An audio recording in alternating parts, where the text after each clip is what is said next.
रामायण में बहुत से पात्र आते हैं, बहुत से चले जाते हैं, पर कुछ ऐसे होते हैं जो अपना छाप छोड़ जाते हैं। एक महानायक, एक युद्धवीर, एक शापित योद्धा, वाली, वह नाम है जो शक्ति, अभिमान और दुखद नियति का प्रतीक बन गया। यह कहानी है उस महान वानर की जो अपराजय था, फिर भी मृत्यु को गले लगाना पड़ा। आज हम जानेंगे वाली की संपूर्ण कथा, उसका जन्म, उसका बल, उसका संघर्ष, राम से उसका युद्ध और मृत्यु के बाद की शांति की खोज। वाली का जन्म सूर्यवंश से हुआ था। उसके पिता थे इंद्र, देवताओं के राजा। उसकी मां थी अरुणा, जो सूर्य देव की रथवाहक थी। वाली और उसका भाई सुग्रीव दोनों ही महान वानर कुल से थे। कहा जाता है कि दोनों भाई शक्ति, साहस और तेज में अद्वितीय थे, पर वाली उनमें सबसे महान था। बाल्यकाल से ही वाली में एक असाधारण शक्ति थी। उसे युद्ध का स्वाभाविक ज्ञान था और उसकी गति वायु से भी तेज। कालांतर में वानरों का एक महान राज्य बना, किष्किंधा। वहां के राजा बने वाली और उनके राज्य में सभी जीवों को सुरक्षा और समृद्धि मिली। वाली न्यायप्रिय थे, परंतु उनका स्वभाव अत्यंत उग्र था। जिसने भी उनका अपमान किया, उसे दंड मिला। इंद्र ने अपने पुत्र को एक अद्भुत वरदान दिया था, जो भी वाली से युद्ध करेगा, उसकी आधी शक्ति वाली को प्राप्त हो जाएगी। इस वरदान ने उसे अजेय बना दिया था। एक बार एक दैत्य, मायावी, रात को वाली के द्वार पर आ पहुंचा। उसने युद्ध के लिए ललकारा। वाली ने तुरंत उसका पीछा किया। सुग्रीव को साथ लेकर वे एक गुफा तक पहुंचे। वहां घोर युद्ध हुआ। वाली ने सुग्रीव से कहा, तुम बाहर प्रतीक्षा करो, मैं इसे मारकर आता हूं। दिन बीते, रातें बीती। 1 वर्ष बीत गया और गुफा से केवल रक्त बहता दिखाई दिया। सुग्रीव ने समझा कि वाली मारा गया और वह लौट आया और किष्किंधा का राजा बना। लेकिन वाली मरा नहीं था। वह विजयी होकर बाहर आया और सुग्रीव को गद्दी पर देखकर क्रोधित हो गया। वाली की वीरता की चर्चा तीनों लोकों में थी।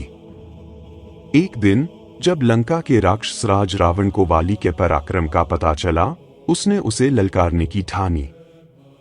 रावण ने अचानक वाली के समक्ष युद्ध का आह्वान कर दिया। लेकिन उससे पहले कि वह कुछ कर पाता, वाली ने उसे पकड़कर अपनी कांख में दबोच लिया। कहते हैं, उसने रावण को अपने बाजू में दबाकर सागर की परिक्रमा की और जब तक रावण क्षमा नहीं मांग बैठा, उसे छोड़ा नहीं। इस घटना ने रावण तक को झुका दिया और वाली की महाशक्ति अमर हो गई। वाली ने सुग्रीव को धोखेबाज समझा। उसने उसकी पत्नी रुमा को अपने अधिकार में ले लिया और सुग्रीव को राज्य से निष्कासित कर दिया। अब सुग्रीव ऋष्यमुख पर्वत पर निर्वासित जीवन जीने लगा, जहां वाली नहीं जा सकता था, क्योंकि वहां ऋषि मतंग का श्राप था। तभी राम और लक्ष्मण सीता की खोज में वहां पहुंचे। हनुमान ने राम और सुग्रीव का मिलन करवाया। राम ने सुग्रीव से वचन लिया, तू मेरी सहायता कर सीता की खोज में, और मैं तुझे तेरा राज्य वापस दिलाऊंगा। जब सुग्रीव ने वाली को युद्ध के लिए ललकारा, तब रानी तारा, जो अपार ज्ञान और दूरदृष्टि रखती थी, वाली को रोकने आई। स्वामी, यह सुग्रीव की अपनी शक्ति नहीं है, किसी महान बल ने उसका साथ दिया है। मैं देख रही हूं, किष्किंधा के द्वार पर धर्म स्वयं तीर लेकर खड़ा है। वाली ने मुस्कुराकर कहा, तारा, मैं युद्ध से नहीं डरता। यदि मृत्यु भी मेरा स्वागत कर रही है, तो मैं उस क्षण को वीरता से स्वीकार करूंगा। तारा रो पड़ी, परंतु वाली चला गया और वही हुआ जिसका भय था। राम ने कहा, मैं वाली को मारूंगा, तू उसे युद्ध के लिए बुला। सुग्रीव ने वाली को पुनः युद्ध के लिए ललकारा।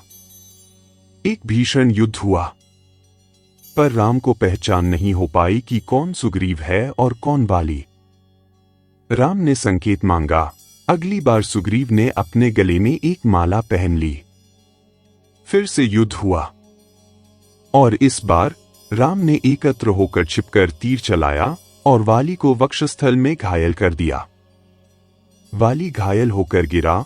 उसका शरीर विशाल था, जैसे कोई पर्वत धराशायी हो गया हो। उसने देखा राम और फिर वह बोला, हे राम, तुम धर्म के रक्षक कहलाते हो। फिर तुमने मुझे छिपकर क्यों मारा? मैं राक्षस नहीं था, नहीं तुम्हारा शत्रु, फिर यह अधर्म क्यों? राम ने उत्तर दिया, हे वाली, तुमने अपने ही भाई की पत्नी को छीन लिया। तुमने धर्म की सीमाएं लांघ दी थी। मैं राजा नहीं, पर मैं धर्म का रक्षक हूं। इसी बीच तारा भागती हुई आई। उसने वाली का सिर अपनी गोद में लिया। प्रभु, आप गए तो मुझे कौन बचाएगा इस संसार की राजनीति से? आप तो शूरवीर थे, पर मैं तो सिर्फ आपकी तारा थी। राम ने स्वयं आकर तारा को सांत्वना दी। रानी तारा, आपने एक धर्मात्मा योद्धा को जीवन में साथ दिया। अब अंगद को दिशा देने का कार्य आपके पास है। वाली ने राम को देखा और फिर सुग्रीव की ओर मुड़ा। भाई, तुझसे भूल हुई थी। राज्य तेरा है, पर मुझे वानर योद्धा होने का गर्व है कि मेरी मृत्यु राम जैसे पुरुषोत्तम के हाथों हुई। और फिर वाली ने प्राण त्याग दिए। वाली का पुत्र अंगद एक वीर योद्धा बना। राम ने स्वयं अंगद को सम्मान दिया और बाद में लंका युद्ध में उसे अग्रसर किया।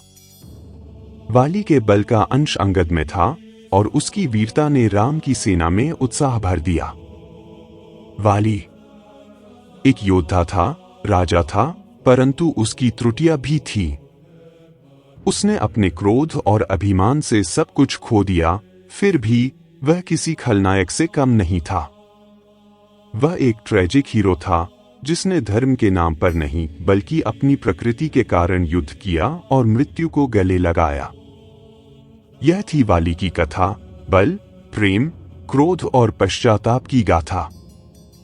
अगर आपको ये पौराणिक यात्रा पसंद आई हो तो चैनल को जरूर सब्सक्राइब करें, क्योंकि ऐसी कहानियां हर युग में जिंदा रहती हैं, पर सुनाने वाला चाहिए।